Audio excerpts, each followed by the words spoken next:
everybody, welcome to another episode of the Lunch Table Podcast. In this episode, we are covering the first half for people to stay of Invincible Season 2, now out on Prime. Check out all our review episodes from episodes 1 to 4. If you haven't already, stick with us. We got some spoilers ahead. We got a lot of thoughts in it because Akram is boiling to talk about it. He has so many thoughts he can't even discuss because of spoilers, but yeah, let's get right into it, man. What did you think of these first 4 episodes?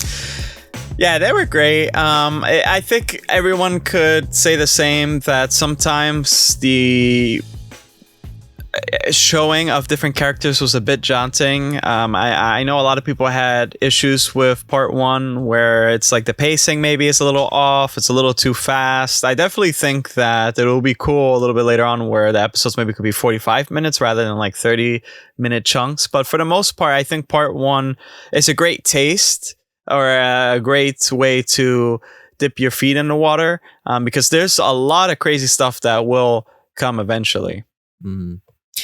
Yeah, how do you, since you can't really talk about the comics, I want you to kind of compare and contrast, or do you think it's kind of close to the source material, or do you think Robert Kirkman is kind of like reinventing this story for a new audience?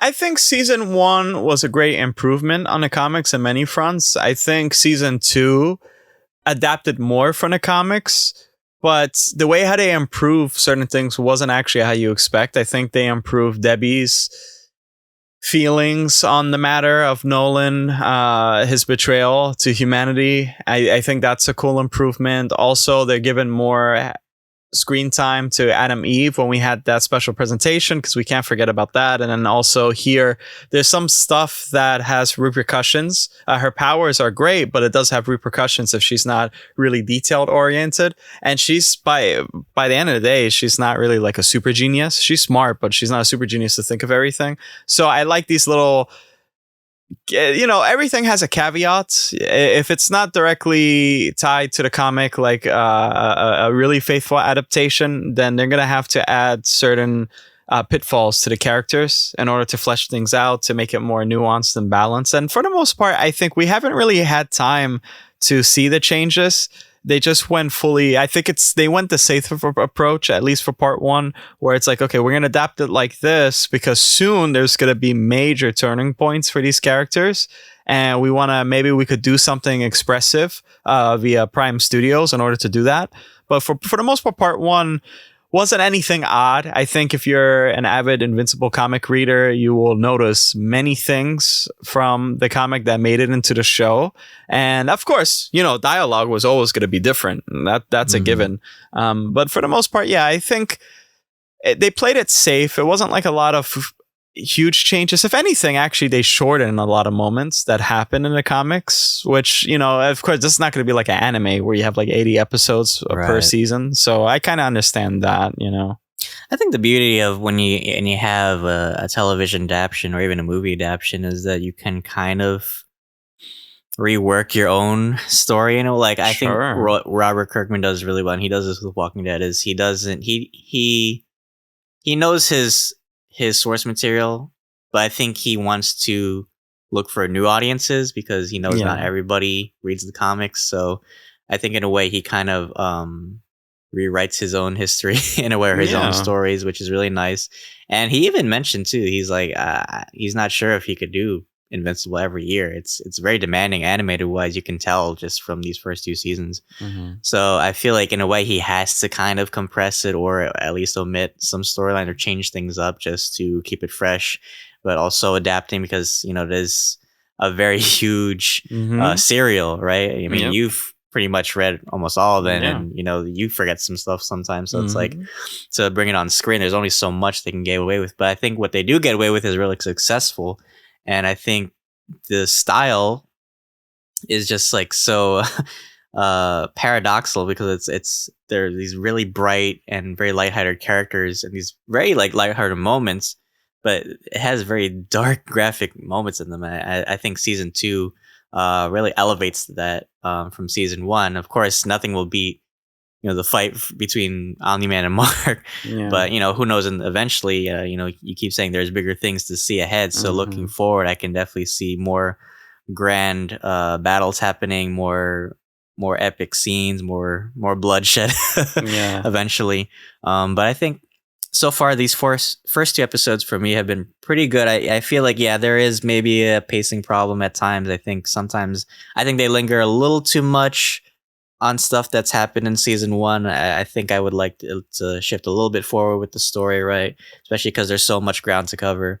But perhaps we'll get more of that in the second half, right? Maybe the second half is like, okay, boom, we know where we are, right? We covered our bases with, the traumatic situation of season 1.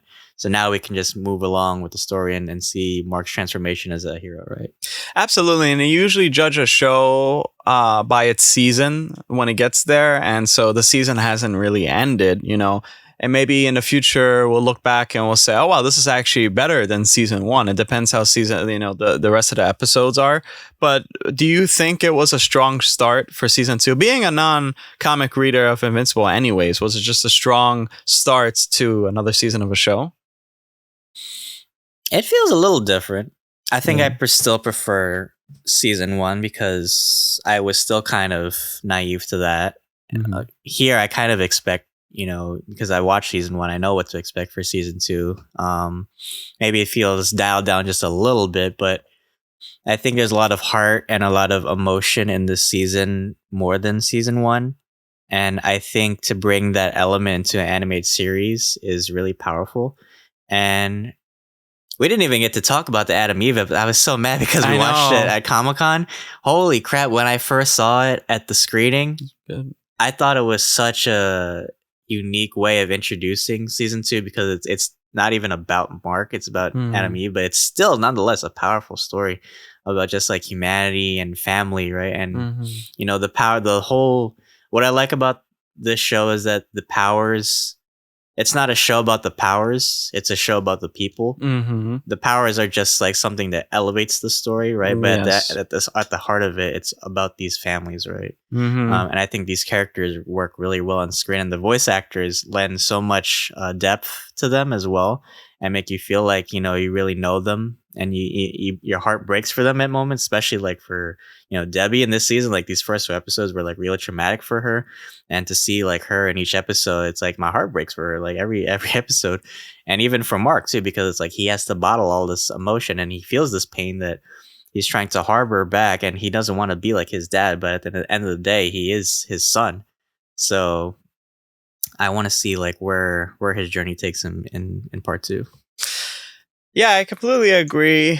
And it's kind of like what Art said in the episode 4. He said true strength is because he's just some asshole that got powers, and that's his strength. But really, he had it easy. He had it easy, right? And I think that's the greatest thing that Invincible as a show has, is that they don't treat it as if it's some like one-note generic superhero comic. There are great things happening, but usually it's the conversations that are being had about emotions and something traumatic and stuff like that. And that's how you really learn, and that's how you gain strength, is through these troubled times. And trust me, there will be more troubled times along the way, probably worse. You haven't seen nothing yet, my friend.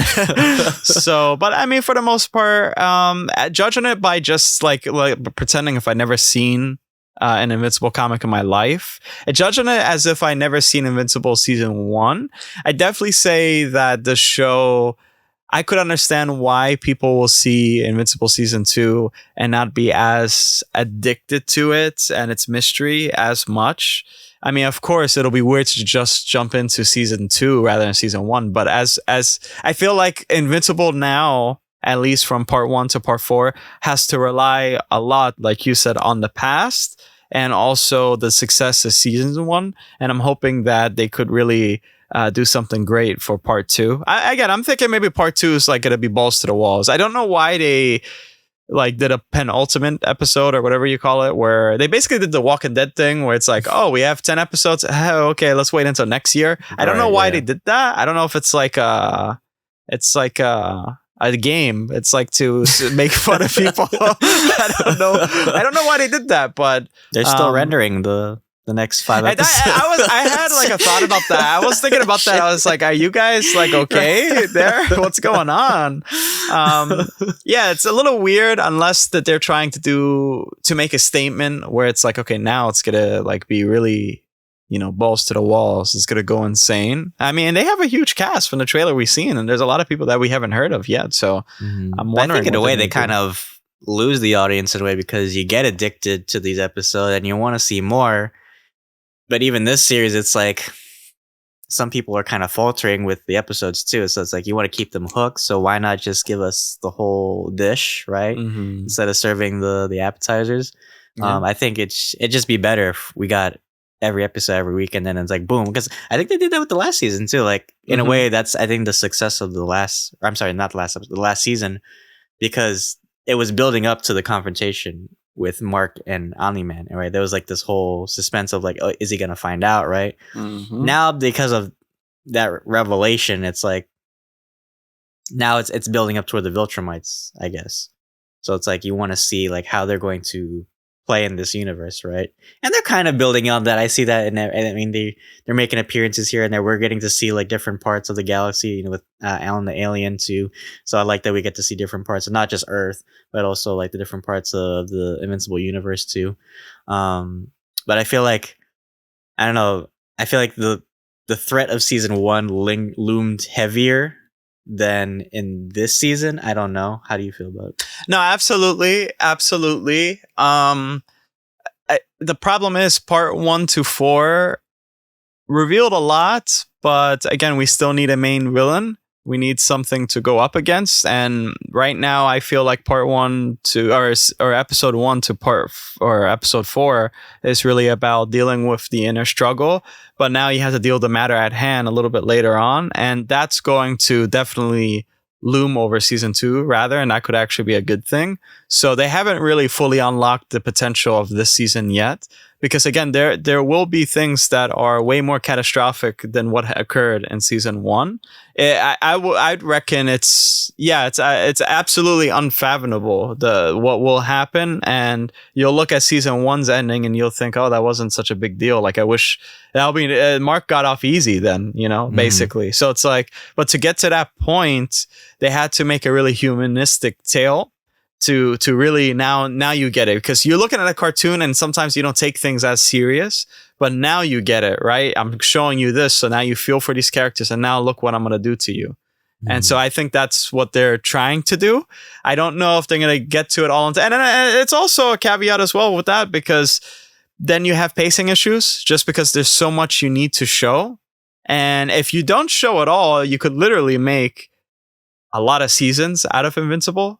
But since it does seem maybe they don't know if they're renewed for season 4, because I think they were renewed for season 3. They don't know. Maybe that's why they're trying to get it out the way. It's a really hard balance trying to get people's attention and keep it, because again, it's not an anime, so you have a limited amounts of episodes, which I wish that Invincible, to be honest with you, would match as like a type of 80 episodes per season show. I think that's the only way you could really do the story justice. But for the most part, I think it's a great, and hey, you have Robert Kirkman, so it's a great show. Adaptation of Invincible. But since you mentioned appetizers, let's get into the meat and potatoes of your rating. What would you rate part 1? I think I would, so far, I'll be honest, I'll give it a 7 out of 10. I feel like it's wet my beak, but I'm not thirsting for it yet. I think it's good in the fact that we set up all this empathetic stuff with Mark, his mom. We've set up what's happening with I keep saying the Guardians of the Godolphin, the Guardians of the Globe, and Adam Eve. So I think we have a good landing pad for them. But so far, there hasn't been like an episode that has really caught my interest above others. I think you need that all-star episode to really send it up. The last episode, I'm not gonna lie, was really good. Yeah. And the action so far has been like, okay. But I think I need a little more out of this season for me, and they are juggling a lot with different story arc, different villains. I'm not sure like who the main villain's gonna is. It gonna be like Angstrom Levy? Is it gonna be like the Viltrumites? I don't, or it could be both. I don't know. But how about you? I think that's an absolutely great score. I'd give it a 6 out of 10 just because I like what our points before it. It's just a tease of what's to come. It's not fully the unlocked. It's not the unlocked version, basically. And perhaps the unlocked version now would absolutely be like brilliant. I don't know. But I think your score is absolutely fair. I just give it a 6 out of 10 just because I feel like it could have grabbed me a little bit more, because we're really in the show, we're at the mopey stage of like, okay, this happened. We got all these other characters, they're doing their shit cool. But we really care about Mark, his struggles, and Debbie, of course. And it's like, it's just like a really mopey stage. It's not really like enticing to me. Too depressing. That's like, I want to get out of the sadness already. yeah. Oh, no. Trust me, baby. There's more to come. Okay. Even worse stuff. I trust you because you know your lore. So. there is so much shit to come our way. Well, why don't you take us away? Well, guys, let us know what you think. If you read the comics like Akram, hush hush. But let us know your comments. What you think we'll see for part 2. And if you enjoyed this video, guys, we really appreciate it. I'm glad that you stuck with us. Yes. Like this video if you enjoyed it. Sub to our channel if you enjoy our content. We do plenty of reviews for different shows and movies. We have a lot of ground to cover this month. Oh my goodness. The end of the year is not even here yet, but we have so much to do, so much reviews, events. We have got Game Awards coming up just right around the corner. I hope you guys voted. I know Akram did. Yeah, oh yeah. Oh yeah. So yeah, I can't wait to discuss that. But yeah, guys, thank you so much. And until then, thanks for having lunch with us. See you in 2024.